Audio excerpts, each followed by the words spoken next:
só uma colocação que eu gostaria de fazer com relação...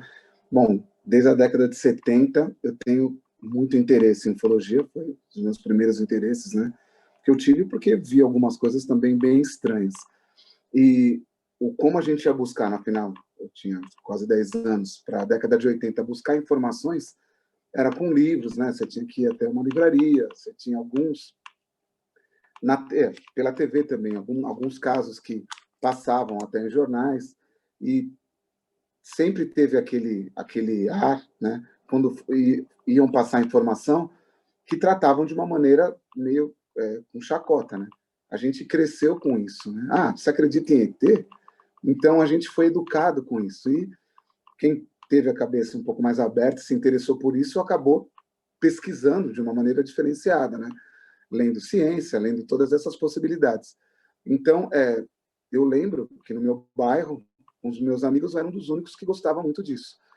Hoje em dia, você acha, entre os jovens, muito interesse, porque a gente saiu um pouco da TV, que era um meio de informação, além de outros, mas era o que mais gritava, e hoje você tem o YouTube, né? E os YouTubers, né?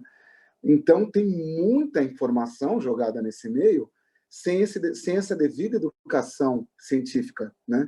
Então, a pessoa vai por quem tem muita assinatura, e tem alguns canais de mistérios, de ufologia, que falam dessa ideia, e às vezes de uma maneira irresponsável, né? Sem a devida seriedade. E essas pessoas vão nesse meio, acho que muita gente, né, vai nesse meio e vai abraçando. Então, nesse meio que eu vejo hoje dos jovens, eu vejo jovens sim, que eu vejo com inteligência, com interesse buscando isso, mas muita gente com a crença muito fácil de absorver isso sem pensar nessa profundidade. Então, realmente, você está falando, Cabral, eu vejo assim também, né? Até que ponto a pessoa tem aquele nível de criticidade para poder falar sobre isso. Ah, não, é legal, eu acredito, sim.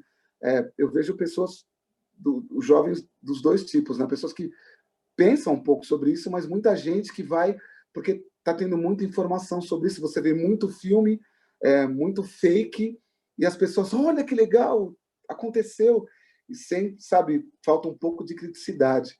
Então, eu não sei como, nesse meio hoje, tem canais de ciência que explicam de uma maneira interessante isso, mas eu não sei como que a educação ia ser formada nesse meio, né?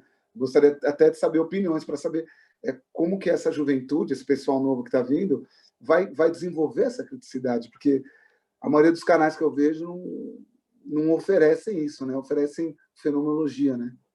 Vai meio nesse caminho, entendeu?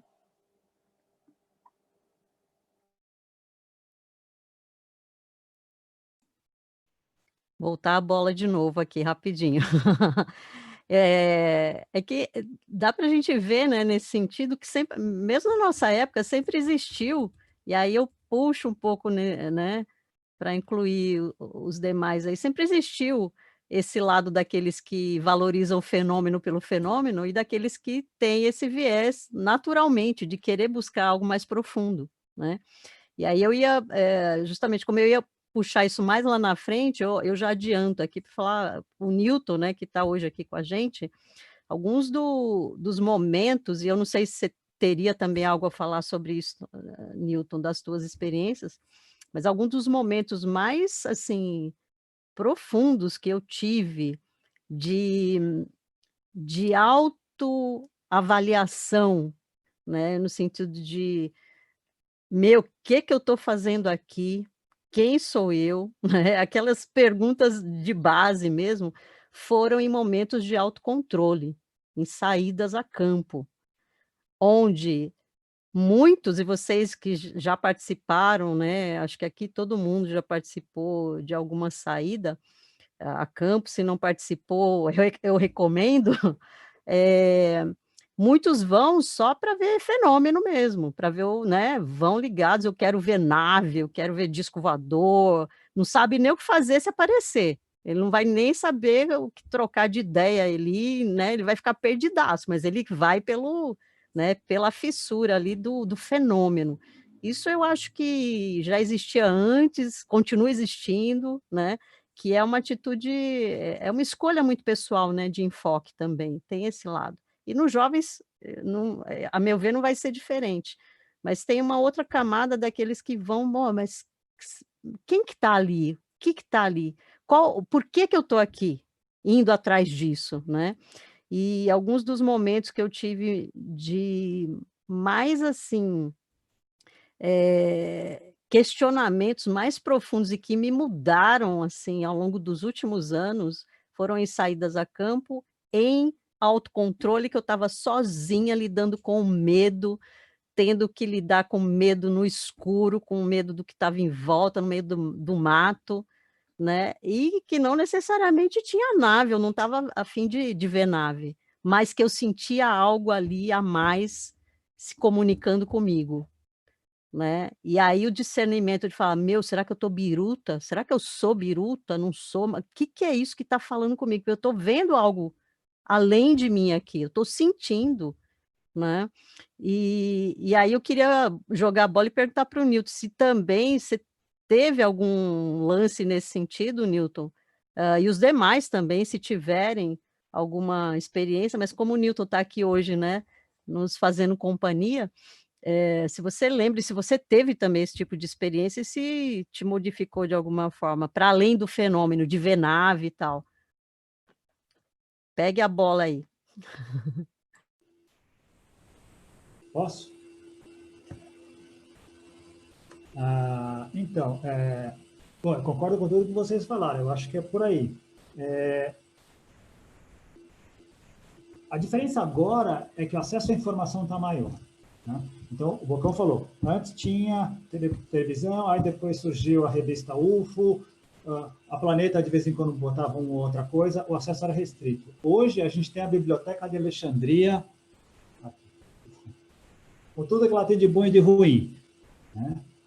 E a falta de criticidade ou a capacidade de ter formação científica, eu acho que ela sempre teve um percentual.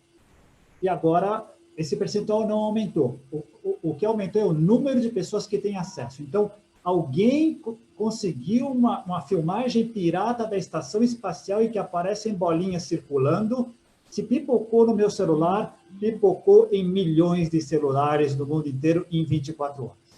Algumas pessoas vão olhar e vão deletar na hora. Algumas pessoas vão olhar e vão perguntar para o vizinho o que ele é e vai se satisfazer com aquela resposta. Outras vão atrás. Talvez o número de jovens que vão atrás aumente um pouquinho, porque é mais deles tendo acesso. Mas a porcentagem de gente que não tem formação científica, que não tem formação crítica, eu acho que é igual ainda, infelizmente. E a grande armadilha que eles têm é o imediatismo.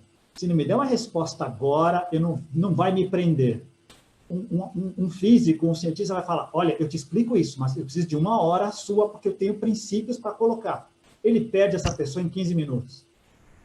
Se não for uma coisa muito bem armada, ele vai perder. Por estar metido nesse pacote. Espaços para fazer isso. O que vocês têm. O espaço de vocês é extraordinário.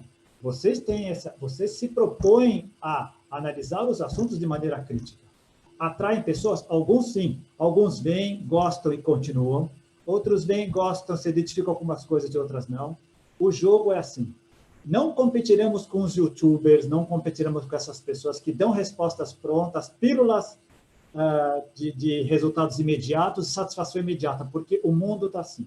Mas uma porcentagem pequena vai fazer uma avaliação crítica desse vídeo, vai querer saber realmente o que está por trás, vai fazer perguntas capciosas e vai se apaixonar por si. Mas vai ser sempre uma porcentagem pequena. É aquela coisa, lembra da crise hídrica em São Paulo, 2016? Algumas pessoas mudaram o comportamento. Realmente, levaram um balde para debaixo do chuveiro, começaram a tapar água. Tal. Depois que a crise passou, muita gente voltou a ter o comportamento antigo, mas não todos. Alguns adquiriram aquilo. Muitos de nós continuarão usando máscara depois da pandemia, porque vão entrar no metrô lotado, porque vão perceber que faz bem. Eu já usava álcool gel antes, eu tomo ônibus, eu já usava álcool gel antes. Muitos continuarão usando. Parece que nós caminhamos assim nesses pulos, de pequenas porcentagens. Eu acho que o questionamento com relação a isso vai ser nesse sentido. Com relação ao autocontrole, puxa, os meus foram todos mais espetaculares do que quaisquer contatos. Eu comigo mesmo, ou eu com eles, sempre foram mais espetaculares. Foram as melhores reflexões. E quanto mais eu crescia, mais importante eles eram. Né?